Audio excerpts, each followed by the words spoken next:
Welcome to Story Tales. Please like this video and subscribe to Story Tales. I hope you enjoy the story. Let's begin. I was invited to a family gathering.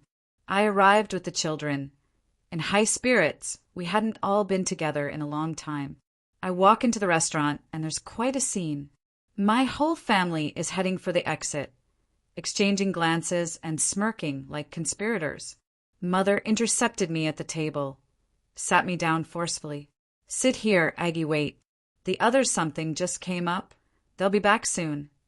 I tried to push past her to see what circus was going on, but she shoved me back and disappeared after the others. I sit waiting. 20 minutes pass, not a soul. Then a waiter rolls up with a leather folder and a face like his paycheck bounced. "The woman who just left asked me to give you this." And in the folder, a bill for $2,850. At that moment, my sister Jana calls, and I hear everyone laughing in the background. "Thanks for dinner, sis. By the way, this was my idea."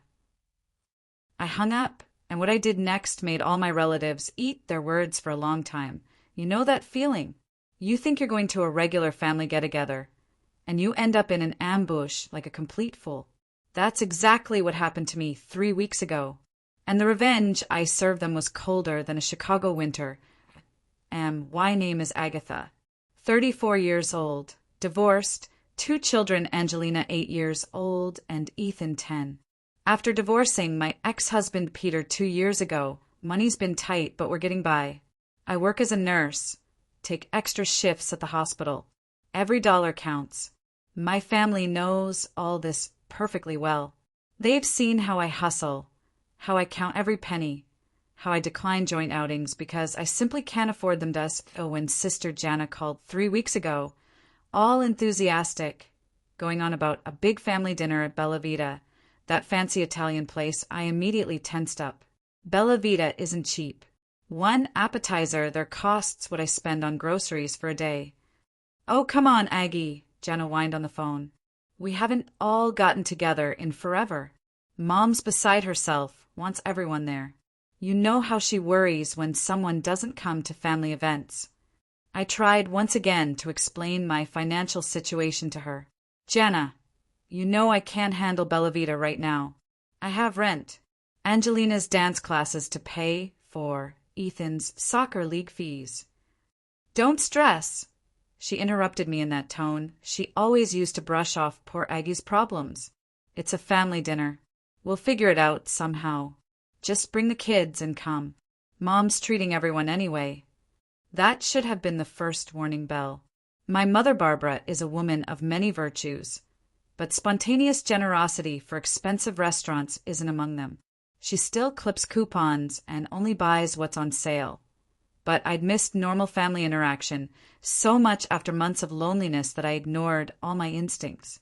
The second warning should have been how Jana kept emphasizing that absolutely everyone would be their parents, my brothers Michael and David with their wives and kids, Aunt Lucy with Uncle Bob, even Cousin Allison, who always skips family gatherings because of her marketing job. But like a fool, I was happy, even spent my last saved money on decent clothes for the kids. Nothing special. Got them on clearance at Target, but clean and presentable. I wanted my kids to look decent for once, not show up to family meetings and hand-me-downs from Goodwill. On the day of the dinner, I got ready longer than usual. Did my hair, put on makeup, everything proper. Angelina was in a pink dress with matching shoes. Ethan, handsome in a button-down and khakis. We looked like a normal family, though the bank account screamed otherwise. Bella Vita is downtown. Parking there is a complete nightmare. I circled the block 3 times before finally finding a paid spot in a neighboring street. By the time we walked to the restaurant, my feet were already killing me. I had specifically worn comfortable flats, anticipating the trek. The restaurant looked exactly as expensive as I'd feared. Dark wood, dim lighting, waiters in crisp white shirts carrying wine that probably costs more than my car payment. I immediately felt out of place, but squared my shoulders and went in with the kids. The hostess, a woman who looked like she stepped off a runway, greeted us with a professional smile. "Good evening. Welcome to Bella Vita. Do you have a reservation?" "Yes, under Barbara Sullivan." I answered, giving my mother's name since she supposedly organized everything. The hostess checked her iPad and nodded. Right this way. She led us through the entire dining room to a large table in the far corner, the kind they usually reserve for large groups. Table set for about 15 people. White tablecloths, multiple wine glasses at each place setting, napkins folded into fans. Beautiful. But that's when everything began. That we approached the table. And there's my family already sitting, but they all stand up as if on command. Not just standing, grabbing coats, purses, gathering their stuff like they're about to leave, and they're looking at me with faces that aren't joyful, aren't welcoming, as they should be at a family celebration. They're smirking, grinning, all of them. Brother Mike noticed me, nudged Dave with his elbow, and both broke into smiles like they'd remembered some inside joke. Mother saw me first and quickly jumped up, but her smile was forced. Aggie, honey, you made it. Wonderful, just wonderful. Mom, what's happening? I asked, already starting to worry. Why is everyone leaving? We just got here. Mother grabbed my arm unexpectedly firmly and dragged me to the table. Oh, sweetie, just sit down. Everything's fine. The others just something happened, but they'll be back. Sit here with the kids. I tried to look around, understand what the hell was going on. Sister Jana was putting on her jacket and saw me perfectly well, but instead of coming over to say hello, she turned away and started animatedly discussing something with Cousin Allison. Both glanced my way and immediately looked away. Mom, seriously? What's happening? I pressed. If something happened, just tell me. Is someone sick? Is Dad okay? Everything's fine, she said, practically shoving me into the chair at the head of the table. Just sit, order the kids some sodas. The others will be back soon, I promise. Angelina tugged at my sleeve. Mom, where's everyone going? I watched as my entire family processed past our table to the exit. Father Robert slightly waved at me, not a goodbye gesture, but an awkward acknowledgement of my existence. My brothers carefully avoided looking in my direction. Even the usually chatty Aunt Lucy avoided eye contact. I don't know, sweetie, I answered Angelina, though my stomach was already twisting with a bad feeling. Mother patted my shoulder. Just order something. I'll be right back. I need to check something. Don't go anywhere. Okay. And she left, hurried after the others. I'm sitting with Angelina and Ethan, looking through the restaurant's huge windows as my entire family huddles on the sidewalk. They're standing there, animatedly chatting about something. Some glance at me through the window, and, I swear, I see them laughing that a waiter approached our table. A young guy in his early 20s, with that forced cheerfulness they develop in the service industry. Good evening. Can I start you off with some drinks? I looked at the children, who were bewilderedly staring out the window at our family. Can you give us a couple more minutes? We're waiting for the others. Of course, he answered, but lingered for a second. Excuse me, are you sure they're coming back? I just saw a large group leave here a few minutes ago. My heart sank. They'll be back, I said, but I didn't believe it myself any more. 15 minutes passed, then 20. The family huddle on the sidewalk dissolved. I see them going their separate ways.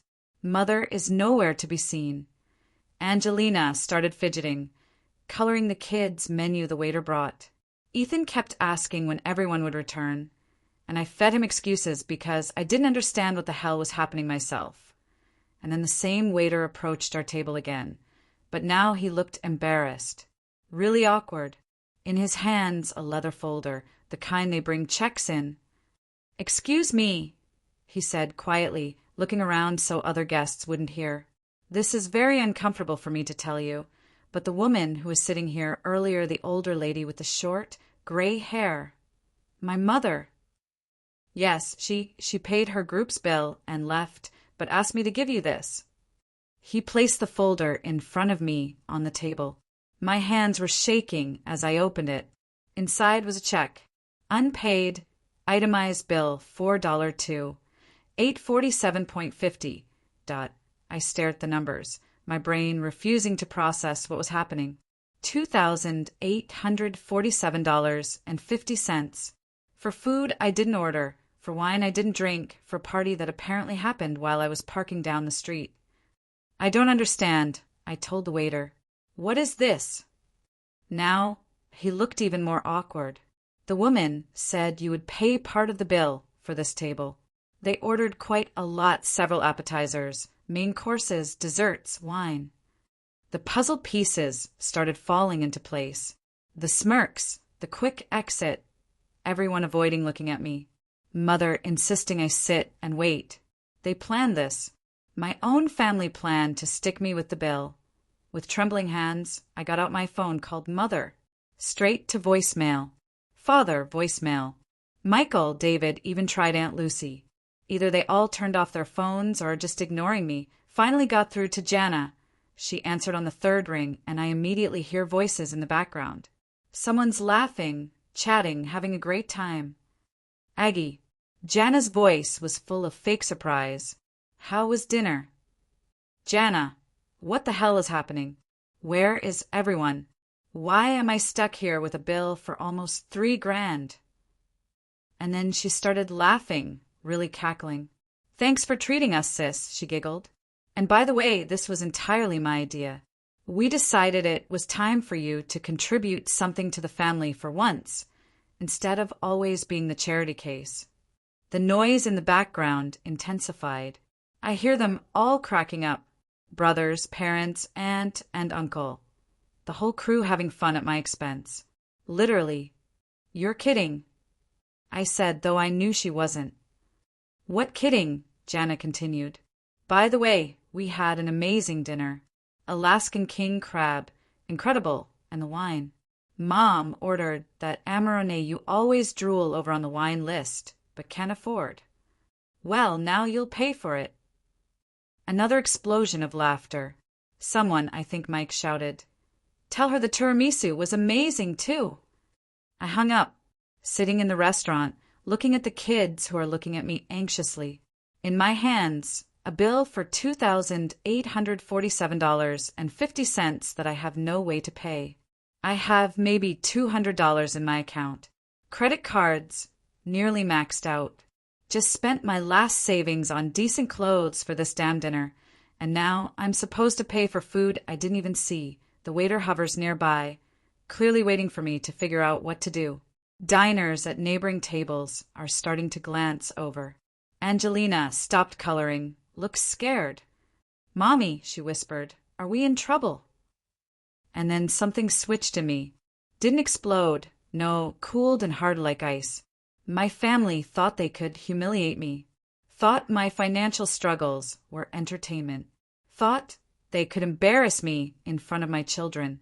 They had no idea who they were dealing with. I smiled at the waiter. Sorry, could I have one more moment? And could you please get the manager?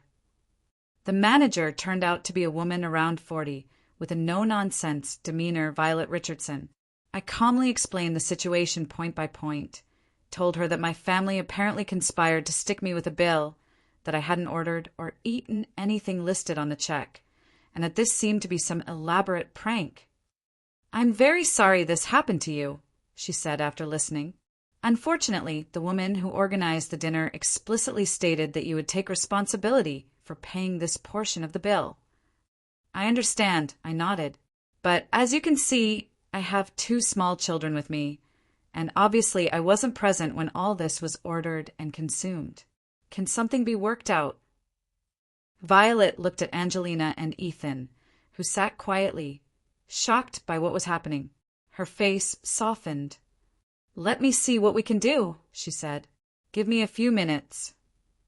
While she was gone, I made several calls. Not to family, I was done with them for now. Instead, I called my friend Annie, who runs her own PR firm, then friend Elizabeth, a reporter for the local news site, and finally Regina, my dad's niece who never got along with Mother's side of the family and runs a popular blog. But by the time Violet returned, I already had a plan. We're comping your bill, she said. What your family did is completely unacceptable, and we don't want you to bear financial responsibility for their actions. However, We would appreciate if you would contact them and let them know they're not welcome here until they make this right. I thanked her profusely and gathered the children. But instead of going home, I left Angelina and Ethan in the car and went back to the restaurant, asking Violet to make me an itemized copy of exactly what my family ordered and for what amount. She looked at me curiously, but agreed. Is everything all right? Everything will be perfect, I promised. The bill turned out even better than I thought. They didn't just have dinner, they went all out. Multiple appetizers, prime ribeyes, Alaskan king crab, several bottles of wine, premium cocktails, and chef's special desserts. Their total bill was over $5,700, and they wanted me to pay exactly half. At home, I sat down at the computer and started typing. Wrote out the entire story in detail. Attached a photo of the bill, screenshots of messages from Jana before dinner confirming the date and time, and even a photo of Angelina and Ethan in their nice clothes before leaving. Titled it, My Family's Cruel Prank. How they tried to stick me with a $2,850 restaurant bill. First posted on Facebook. Then Annie helped place it in her company's professional groups, several thousand local followers there. Elizabeth showed her editor as a story about toxic family relationships and financial abuse. Regina published on her blog under the headline, Family's Sick Prank Backfires Spectacularly. But I didn't stop there. Compiled a detailed timeline of events and sent it to my relatives' employers.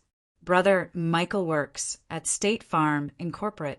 The company prides itself on family values. David works for the school district.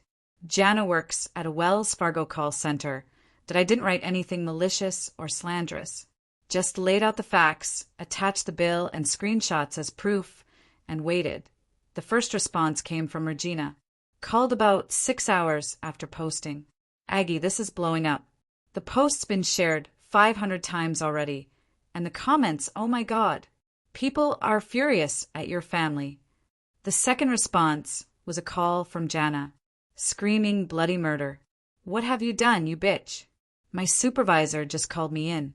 Customers are calling the bank asking why they employ someone who treats their own sister like this. I told the truth, I answered calmly. Is there a single lie in my post? You're ruining our reputation over a stupid joke. No, Jana. You ruined your own reputation by pulling this stunt. She hung up. The next 3 days the phone didn't stop. Mother called, crying, begging to delete the posts.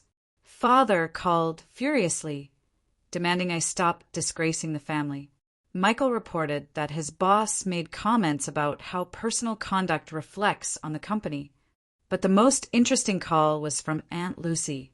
Aggie dear, I had no idea Jana planned this. I thought it was just a family dinner, and then she tells us to leave quickly, says the bill's already handled. I didn't know she was going to stick you with it. You all left me sitting there, Aunt Lucy. Saw I came with the kids and just walked out. I know, and I feel terrible, Aunt Lucy continued. Jana said it was some surprise for you that you'd understand when we explained later. Said you knew about it. It later turned out Jana told everyone different stories. Told parents I agreed to pay for dinner as my contribution. Told brothers I specifically asked them to leave so I could have quiet time with the kids. Told aunt and uncle it was my idea to prove I could handle adult responsibilities. But the truth came out fast. The story was picked up by 2 local TV stations. On the morning radio show, the host called it the cruelest family prank of the year. The restaurant posted a statement of support on Facebook, explaining they comped my bill because what happened completely contradicts our values. But the real impact showed when the story went viral beyond my expectations. Annie, with her marketing connections, shared the post in professional groups where heated discussions erupted about financial abuse and workplace ethics. Business owners noted they wouldn't want their company represented by employees with such attitudes toward family. On the second day after posting, a woman named Margaret Taylor called.